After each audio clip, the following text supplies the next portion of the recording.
पार्श्व कथा।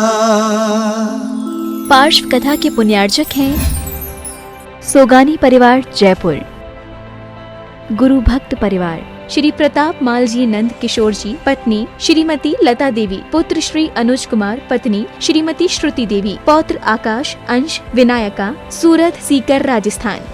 श्री एसी जैन, श्रीमती प्रमिला जी जैन, अल्पना, संदीप, पलक एवं नमन, डॉक्टर वरुण, प्रियंका, सम्यक एवं स्वस्ति, डॉक्टर नीलम, डॉक्टर विजय, ईरा एवं विवान, डॉक्टर नितिन जैन, डॉक्टर अल्पना जैन, पुत्र श्रुत जैन, पुत्री अमेया जैन, श्रीमती उषा जैन, श्री विमलेश जैन, पुत्र एवं पुत्रवधू श्री नितिन जैन, श्रीमती मेघना जैन, पौत्र एवं पौत्री आदित्य जैन, अनुष्का जैन, मार्सन्स परिवार आगरा, गगन, नीतू जैन, सिंगापुर, श्री वीरेंद्र कुमार जैन सीए, श्रीमती कमल नयनी जैन, दरियागंज, नई दिल्ली, पुत्र एवं पुत्रवधू आयुष, दीप्ति जैन, पौत्र देवयश जैन, पुत्री एवं दामाद श्रीमती अदिति, श्री संचित जैन, दोहित्र युगम एवं सर्वम जैन, लंदन, श्री मुकुल जैन, व्रती प्रतिभा जैन, श्रीमती निष्ठा जैन एवं जय कुमार शाह, अर्पित जैन, देहरादून, श्री सुशील कुमार जैन, धर्मपत्नी श्रीमती निर्मल जैन, पुत्र पुत्रवधू श्री मुनीश कुमार जैन, श्रीमती मेघा जैन, पुत्र पुत्रवधू श्री हर्ष कुमार जैन, श्रीमती सोनिका जैन, पौत्र समर्थ जैन एवं पार्थ जैन, पौत्री भव्या जैन, हिया जैन एवं Shri Jain, firm Shri Arihant oil and general mills, Tehsil road, Jagraon, Ludhiana, Punjab. Shri Narendra Jain, कप्तान, धर्मपत्नी श्रीमती शील जैन, पुत्र व पुत्रवधू श्री संदीप जैन, श्रीमती सुनीता जैन, श्री अंकुर जैन,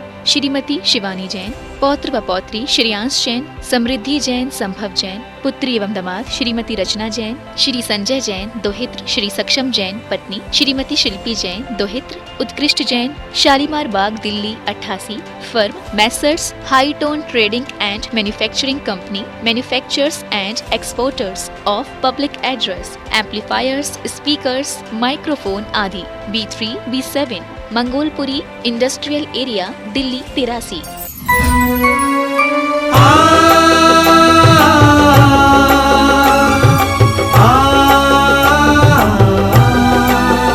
श्री पार्श्वनाथ की कथा लौकिक सुनेंगे हम सब प्राणी, और हम योग प्रणेता के श्री मुख से खिरेगी वाणी, और हम योग प्रणेता के श्री मुख से खिरेगी वाणी।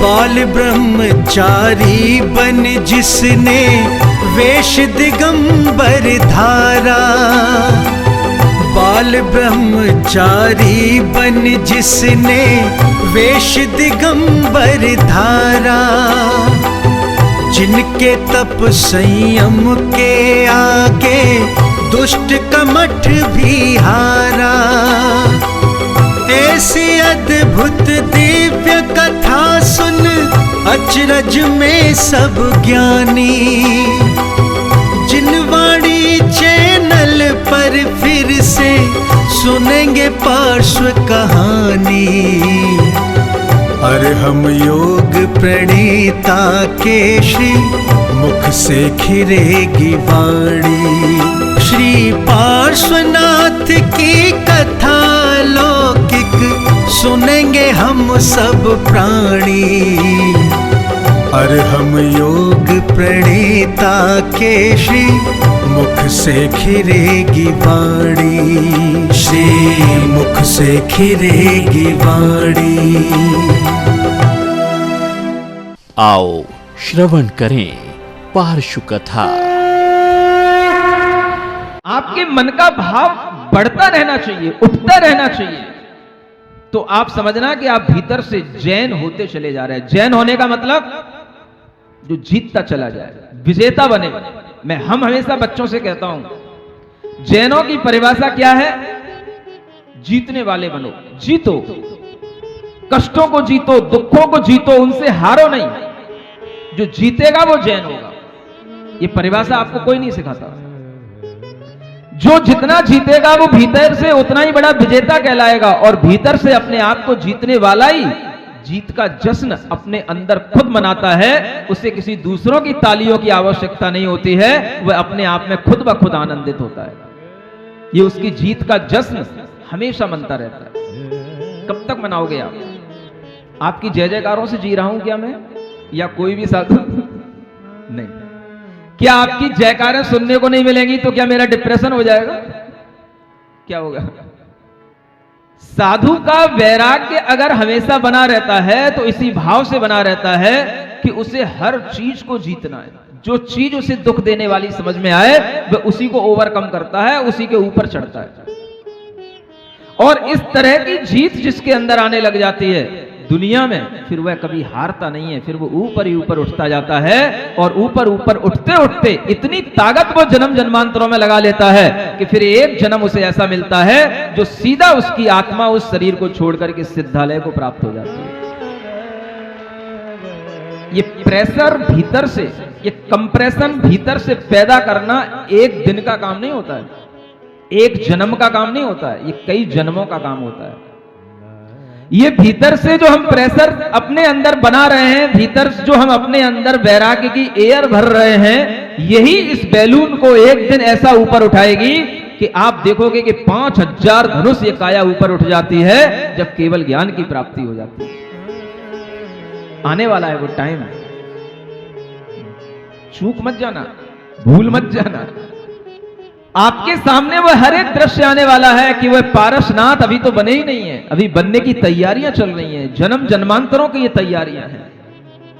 इससे पहले भी वो वज्रनाभी चक्रवर्ती बने थे, उससे पहले भी मुनि दीक्षा ली थी, इससे पहले भी वह अनेक प्रकार की 12 भावनाओं को भा करके श्रवण मुनि दीक्षा अंगीकार करके तप किए थे, त्याग किए थे, लेकिन उस जन्म में भी केवल ज्ञान नहीं हो पाया। आप तो बहुत जल्दी थक जाते हो महाराज, कितने जन्म लगते हैं केवल ज्ञान प्राप्त करने के लिए? बहुत जन्म लगते हैं।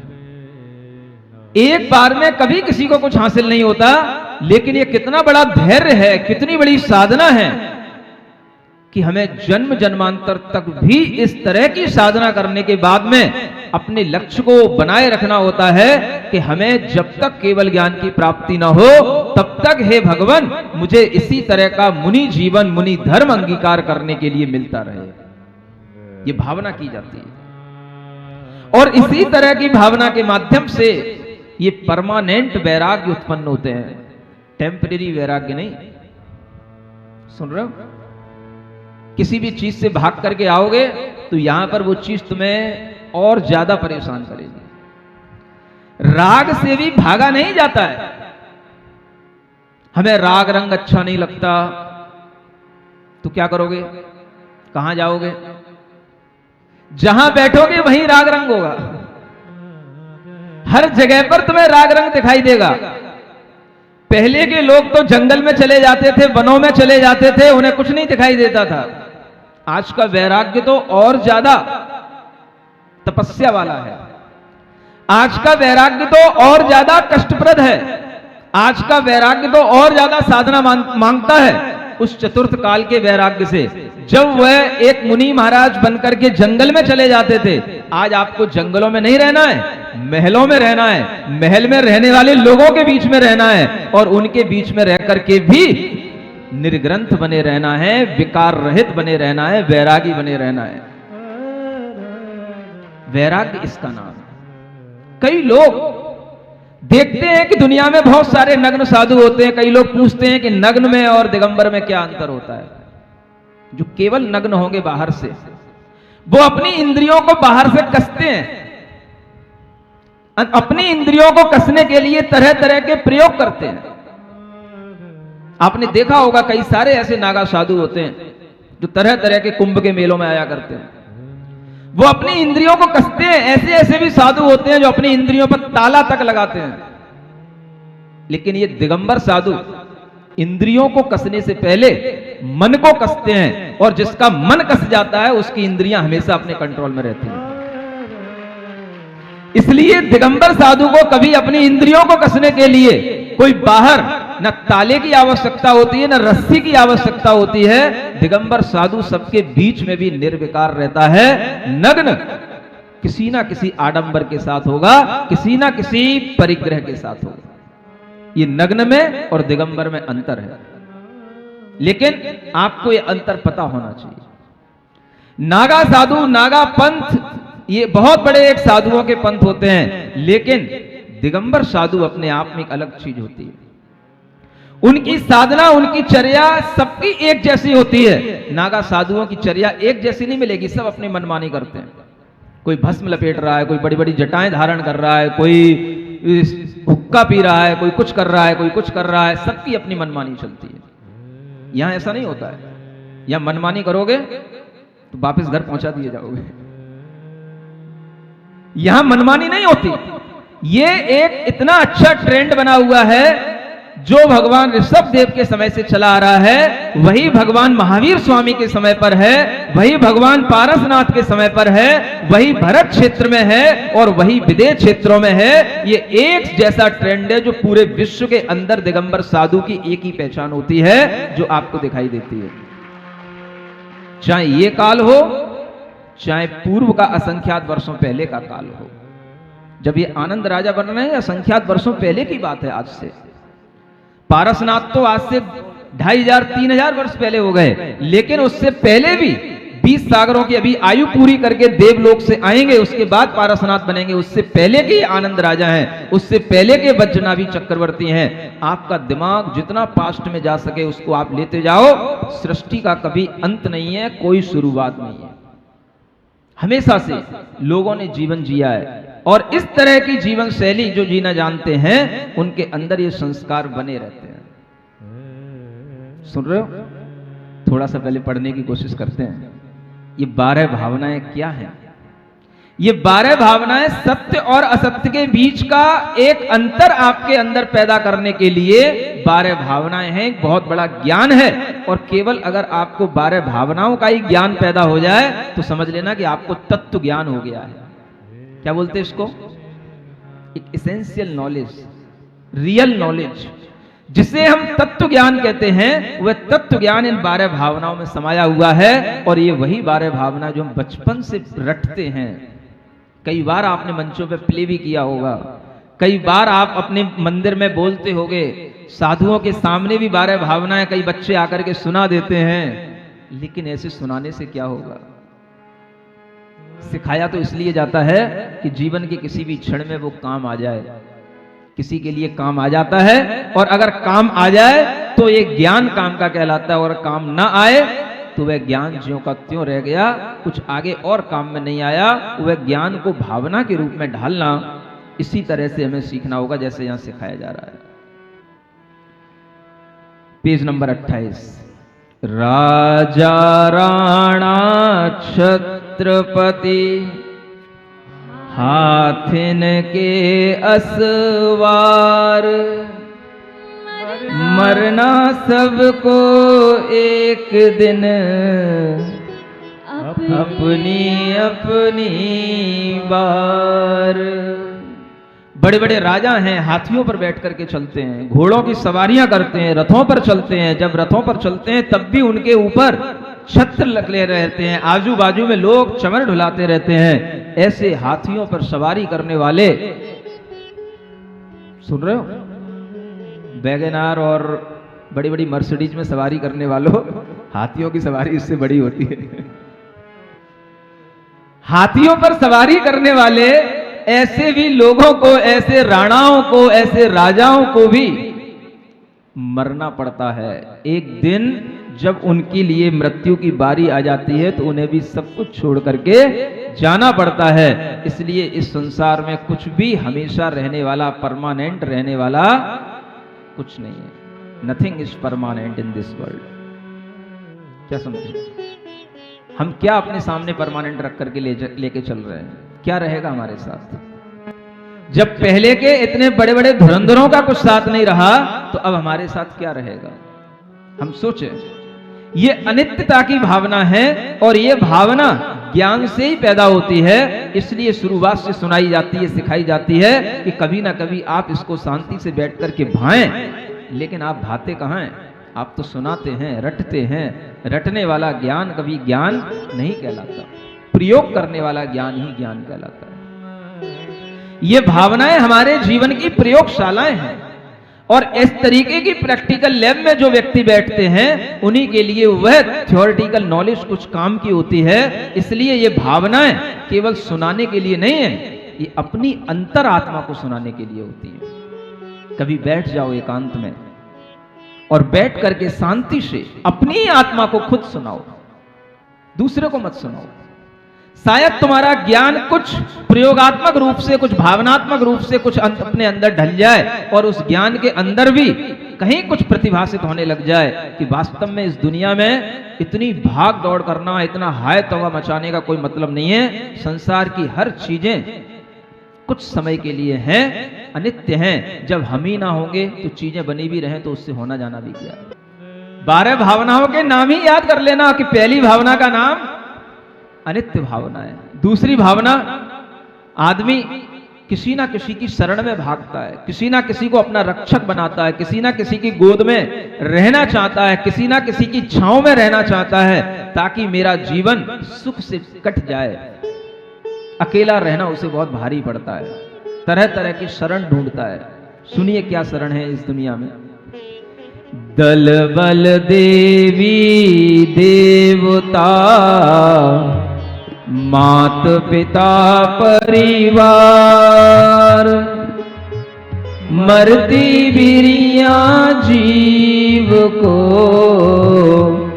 कोई न राखन हार, कोई न राखन हार। बड़े बड़े दल, सेनाओं को, टुकड़ियों को दल कहा जाता है।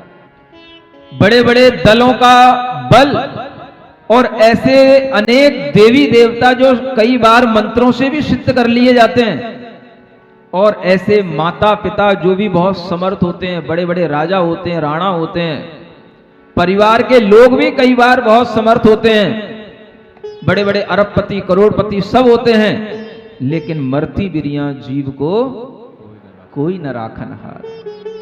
जब मृत्यु आती है तो आप कितना ही करोड़ देने की कोशिश करो, वह आपको रोड पर ले ही आती है, वह आपके लिए बचा नहीं पाती है। कितने ही करोड़पति लोगों के भी 30-30 साल के बच्चे भी इस कोरोना में चले गए हैं।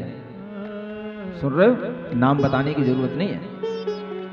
ये मरती बिरिया जीव के लिए कोई शरण नहीं मिलने का नाम ही है अशरण भावना। हमेशा इस दुनिया में रह करके ये भाव रखो कि हम जिन लोगों के आसपास हैं वो हमारे लिए शरण नहीं है। मैं तो इस दुनिया में अशरण हूं।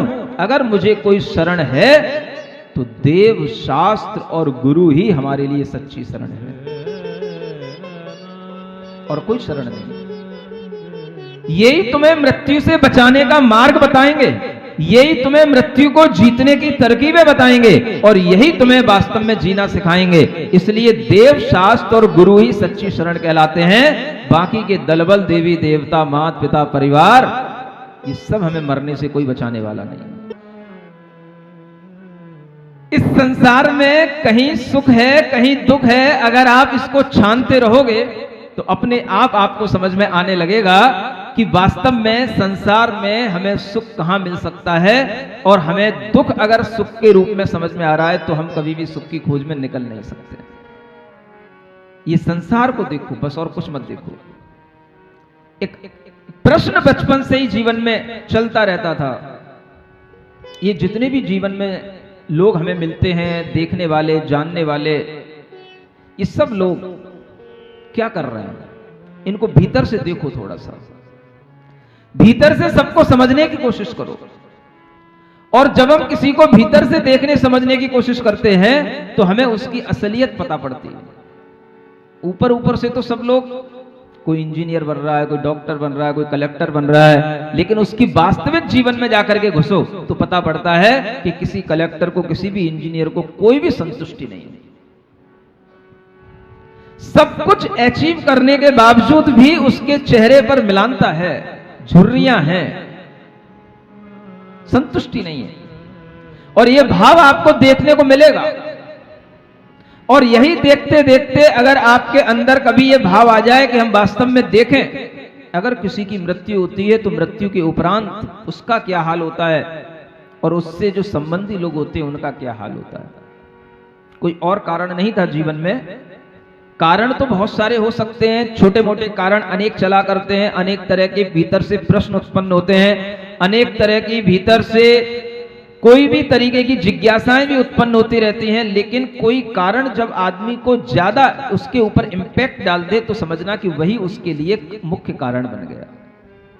और गौर से देख करके उसके हृदय तक वो बात इतनी गहरी उतर जाती है कि आखिर एक जीते जागते जवान नव युवक को जो 22 साल का है, एक साथ एक झटके में इसकी मृत्यु हो गई। पत्नी है, बच्चे हैं, सब कुछ है, अच्छा भरा पूरा परिवार है और सब रो रहे हैं, बिलख रहे हैं, और इसको लोगों ने जाकर के सब जला दिया, राख कर दिया। किसी के मन में कोई भी दर्द नहीं आया, किसी के मन में कोई भाव नहीं आया। और एक छोटा सा बालक इस बात को देखता रहता है। छोटा क्यों कहूं, तो बड़ा हो चुका होगा तभी ढंग से समझदारी से देख रहा होगा। सुन रहे हो? और ये दृश्य उसकी आंखों में बैठ गया कि लोग अंत तक, जब तक कि वो शव पूरा न जल जाए, लास्ट में जब खोपड़ी रह जाती है तब भी उसके ऊपर डंडा मार मार करके उसको पूरा समाप्त करके ही वहां से आते हैं। ये सब देख करके उसके मन में आया कि हम जो ख्वाब देख रहे हैं, हम जो जिंदगी में अनेक तरह के सपने संजो रहे हैं, ये सपने पूरे होंगे न होंगे कहा नहीं जा सकता, लेकिन जीवन में मृत्यु किसी भी क्षण आकर के खड़ी हो सकती है। और यही कारण बन जाता है उस नवयुवक के वैराग्य का, जो आज आपको वैराग्य का पाठ पढ़ा रहा है।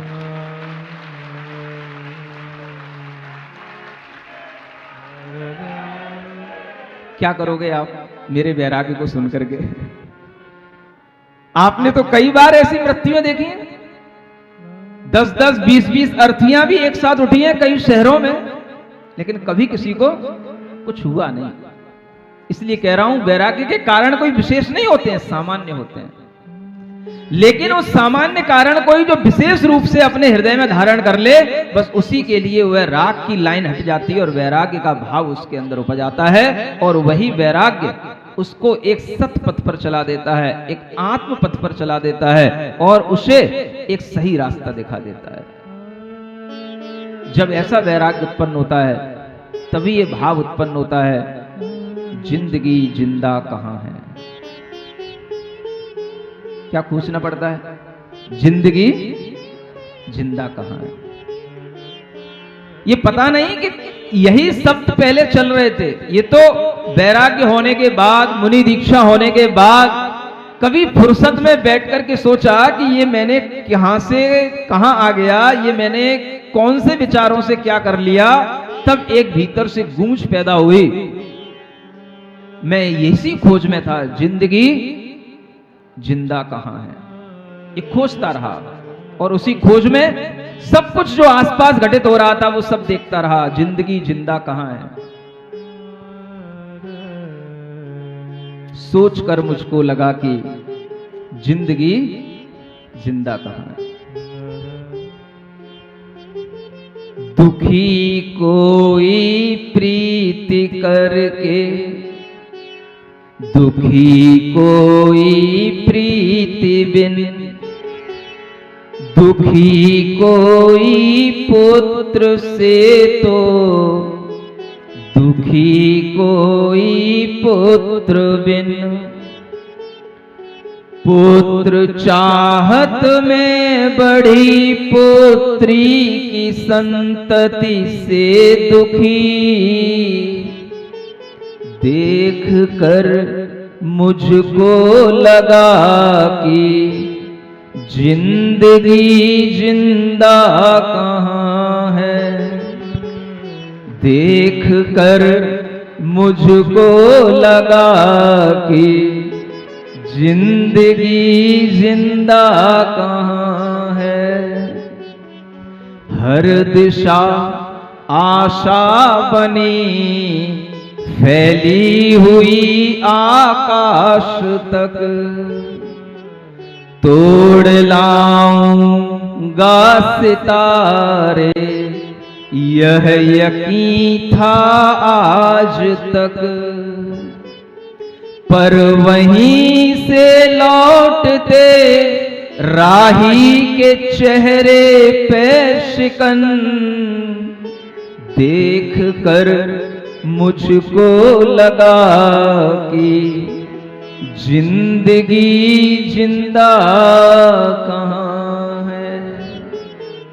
देख कर मुझको लगा कि जिंदगी जिंदा कहाँ है।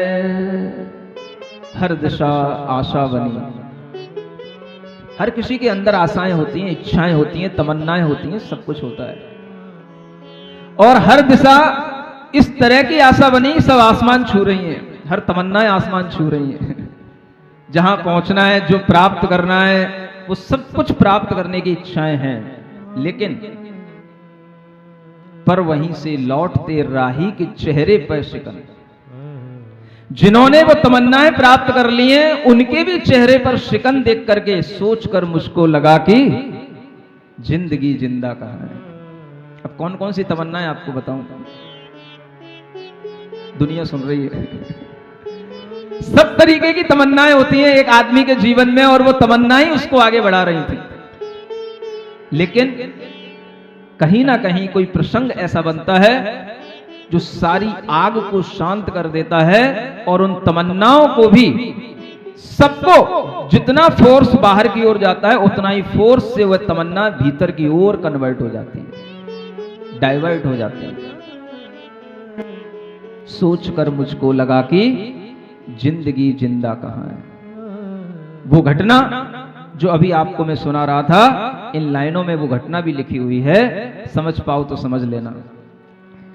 वो दिवाली दीप वाली और ये होली के रंग,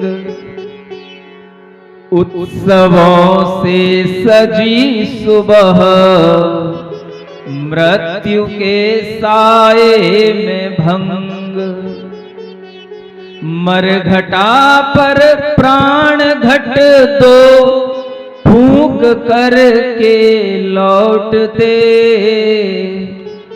सोच कर मुझको लगा कि जिंदगी जिंदा कहाँ है। सोच कर मुझको लगा कि जिंदगी जिंदा कहाँ है। अभी सोच रहा हूं जिंदगी जिंदा कहाँ है। जहां जिंदगी जिंदा मिलेगी उस समय भी आपको बताऊंगा कि जिंदगी जिंदा कहाँ मिली। अभी तो सोच चल रही, जैसे आनंद राजा की सोच चल रही, मैंने अपने आप को उसी के साथ जोड़ लिया। अभी आनंद राजा को भी आगे बढ़ने दो, वैराग्य भावना पूरी होने दो, फिर आपको बताता हूं कि जिंदगी जिंदा कहाँ है, कहां अपने को मिली वह जिंदगी की, जहां देख करके अपने को लगा कि जिंदगी जिंदा यहां है। वो प्रसंग भी आपके सामने आएगा। पहले आप इन 12 भावनाओं में सरोवर होने की कोशिश करें। 3 भावनाएं आपने पढ़ ली हैं, चौथी भावना है एकत्व भावना। आप अकेला अवतरे, मरे अकेला होय, यूं कबहूं इस जीव को साथी सगा न कोई। जिसमें ज्ञान हो, जिसमें जान हो, उसी को ज्ञानी कहा जाता है। अगर आप में ज्ञान आएगा तो ये चीजें, ये भावनाएं आपको समझ में आए। अब असुचि भावना के बाद में एक भावना आती है जिसका नाम है आश्रव भावना। मोह नींद के जोर जगवासी घूमे सदा, कर्म चोर चहूर सर्वस लूटे सुध नहीं। ये सभी लोग दुनिया के जितने हैं, ये सब मोह नींद के जोर इनके अंदर है। जोर, जोर माने एक फोर्स है, एक बल है इनके अंदर। किसका? मोह का। उस मोह की नींद में ये सभी घूम रहे हैं जगवासी। और इनको कर्म हमेशा लूट रहे हैं, इनकी संपत्ति को, इनके आत्मा के गुणों को, लेकिन इन्हें सुध नहीं है, कुछ भी होश नहीं है, इस सब मोह की नींद में सोए हुए हैं।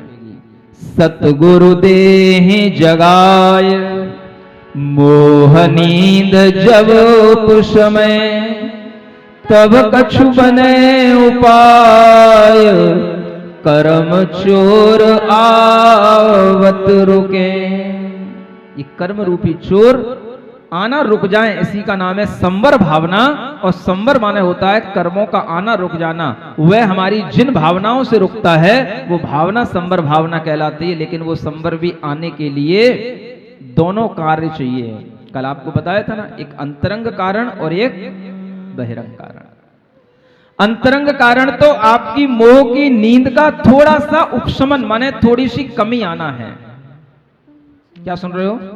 हाँ, बहुत ज्यादा अगर कुंभकर्ण की नींद में सो रहे हो तो कोई भी गुरु कितना ही आपको आवाजें देता रहे, कितना ही वो चिल्लाता रहे, कुछ होने जाने वाला नहीं। कुंभकर्ण की नींद में किसको जगाया जा सकता है? नींद थोड़ी सी हल्की पड़े, उपशमित हो। आप देखोगे कि जब आप कभी गहरी नींद में सो रहे होते हो, कई लोग आपके सामने आकर के आवाज भी दे दें तो भी आपको कुछ सुनाई नहीं पड़ता है। लेकिन कभी कभी अगर आपकी वही नींद थोड़ी शांत हो गई हो, कम हो गई हो, तो थोड़ी सी आहट में आप उठ जाते हो। सुन रहे हो? दोनों कारण चाहिए। बहुत गहरी नींद में सो रहे हो तो आपको सतगुरु के उपदेश कभी काम नहीं आएंगे। सतगुरु आपको कभी जगा नहीं सकते हैं। और सतगुरु उन्हीं को जगा पाते हैं जिनकी मोह थोड़ी सी नींद थोड़ी सी कम हो गई हो, उठने वाले हों, और उस समय पर कोई अच्छी बांसुरी की ध्वनि सुना दे, कोई बढ़िया बढ़िया ओम अरहम नमः के बोल सुना दे, सोने से पहले जग करके मन को इसका नाद सुना ले। ओम अरहम ओम अरहम ओम अरहम बोल, ओम अरहम ओम अरहम ओम अरहम बोल। कार की सिद्धि से तू पहले इसको बोल। भोजन से पहले तू ध्याले, चलते फिरते भी तू गाले। भोजन से पहले तू ध्याले, चलते फिरते भी तू गाले। सोने से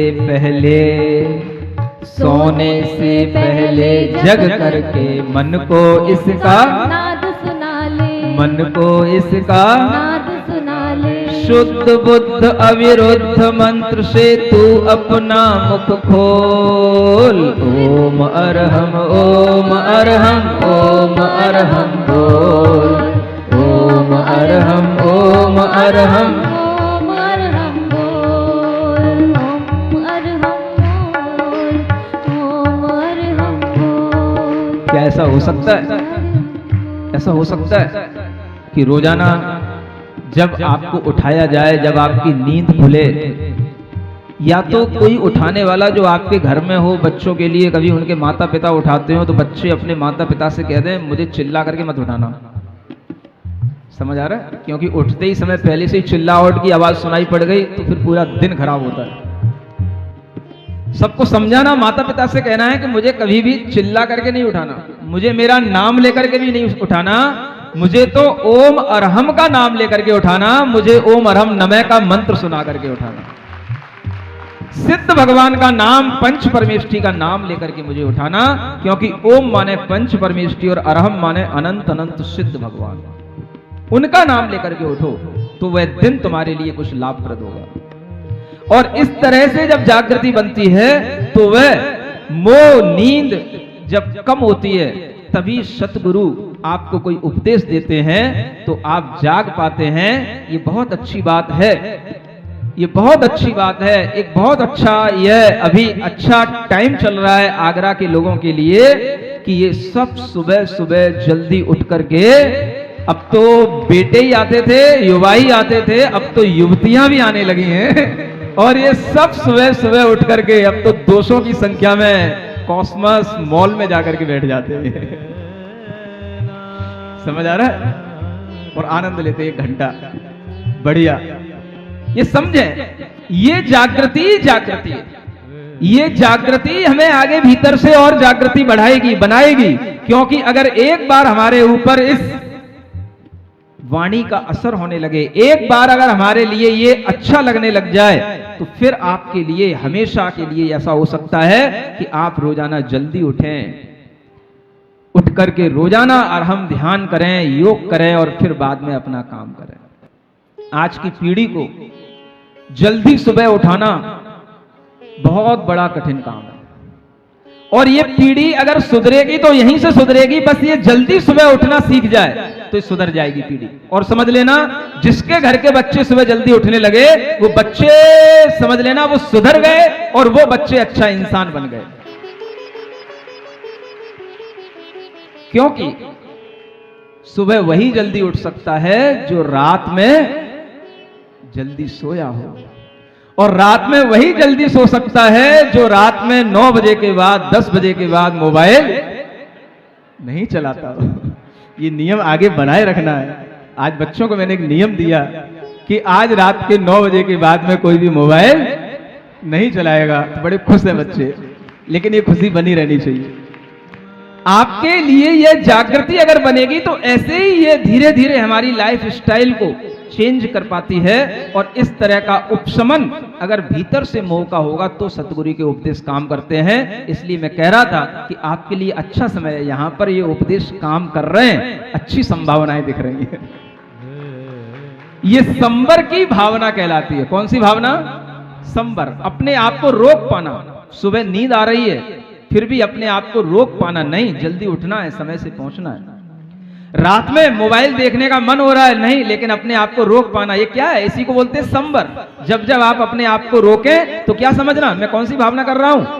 संबर, संबर भावना। कौन सी भावना? हाँ, इसी संबर भावना से कर्म आना रुकते हैं। और जब ऐसा संबर होने लग जाता है तो फिर क्या होता है? ज्ञान दीप तप तेल भरी, घर शोध है भ्रम छोर, या विधि बिन लिख से नहीं, बैठे पूरब चोर। ज्ञान का दीप और तप का तेल भरना पड़ता है। ज्ञान का दीप जलाओ, पहले ज्ञान लाओ, दीपक पहले लाया जाता है, तेल उसमें बाद में डाला जाता है। इसलिए पहले ज्ञान अर्जित करो, फिर उसमें तप का तेल डालो, और फिर उसमें वह बाती लगा करके फिर अपने घर को खुद देखो। किसके घर को? अपने भीतर, अपने ही घर को, अपनी आत्मा के घर को, अपने ही घर को शोधो। और इस तरह से जब देखोगे अपने घर में, जहां जहां उजाला होगा वहां वहां वह चोर दिखाई नहीं देंगे, क्योंकि चोर अंधेरे में घूमते हैं, उजाले में नहीं घूमते हैं। जब आपके अंतस में उजाला होने लगेगा तो कर्म रूपी चोर अपने आप भागने लगेंगे। और कर्म को भागने लग जाना माने अपनी आदतें सुधर जाना, इसी का नाम है निर्जरा हो जाना। किसमें? 14 राजू लंबा, ऊंचा कहना चाहिए, समझ आ रहा है? और यह असंख्यात करोड़ किलोमीटरों की लंबाई हो जाती है 14 राजू। ऐसा 14 राजू लंबा ऊंचा यह एक लोक है, जो मनुष्य की आकृति अगर कमर पर हाथ रख करके और आप अपने दोनों पैरों को फैला करके खड़े हो जाएं तो वह लोक की आकृति बन जाती है। ऐसी आकृति के आकार का ही ये 3 लोक है, और इस 3 लोक में अनंत जीव हैं। ये सब बिना ज्ञान के कारण से ही भ्रमण कर रहे हैं। किसके बिना? ज्ञान के बिना। हाँ, और वो ज्ञान जो यहां आपको दिया जा रहा है, ये ज्ञान जिन जीवों के पास में नहीं है वही जीव भ्रमण कर रहे हैं। इसलिए जो लोग, इतना ही मत समझना कि जो यहां बैठे हैं वही ज्ञान ले रहे हैं। दुनिया में बहुत से लोग आपकी टेक्नोलॉजी के माध्यम से, आपके डिजिटल वीडियो के माध्यम से, यूट्यूब आदि चैनलों के माध्यम से ये ज्ञान ले रहे हैं। और इन सब ज्ञान को जो लोग जहां कहीं पर भी प्राप्त कर रहे हैं, वो समझना अपनी मोह की नींद को कम कर रहे हैं, और वह इस संसार में भ्रमण करने से अपने आप को बचा रहे हैं। जांचे सुर तरु देहि सुख, चिंतत चिंता रैन, बिन जांचे बिन चिंतवे धर्म सकल सुख देन। आपने पहले भावना की थी निर्जरा भावना, फिर निर्जरा के बाद आई लोक भावना, जो 14 राजू ऊंचा लोक में अनेक जीवों को हमने समझा, और फिर उस लोक भावना के बाद में आती है धर्म भावना। कौन सी? धर्म भावना। इतनी भावना पर्याप्त है कि अगर बड़े बड़े कल्प वृक्ष, सुर तरु माने कल्प वृक्ष हैं, उनके सामने भी हमें मांगना पड़ता है। चिंतामणि रत्न होते हैं, उनमें भी हमें कुछ ना कुछ सोचना पड़ता है, चिंता करनी पड़ती है। लेकिन धर्म एक ऐसी चीज है, बिना याचना किए हुए, बिना विचारे हमें सब प्रकार के सुख देता है, उसका नाम है धर्म। धर्म करने वाले जीव को सब प्रकार के सुख, लौकिक सुख, सांसारिक सुख भी मिलते हैं और आत्मिक सुख भी मिलते हैं। सभी सुख अपने आप आकर के अगर मिलेंगे तो तभी मिलेंगे जब हमारे भीतर धर्म फल रहा होगा। इसलिए ये धर्म की भावना कहलाती है। और अंत में भावना है बोधि भावना, जिसे हम बोधि दुर्लभ भावना कहते हैं। धन कन कंचन राज सुख सवै सुलभ करी जान, दुर्लभ है संसार में एक जथारथ ज्ञान। रे भैया एक जथारथ ज्ञान। सुन रहे हो?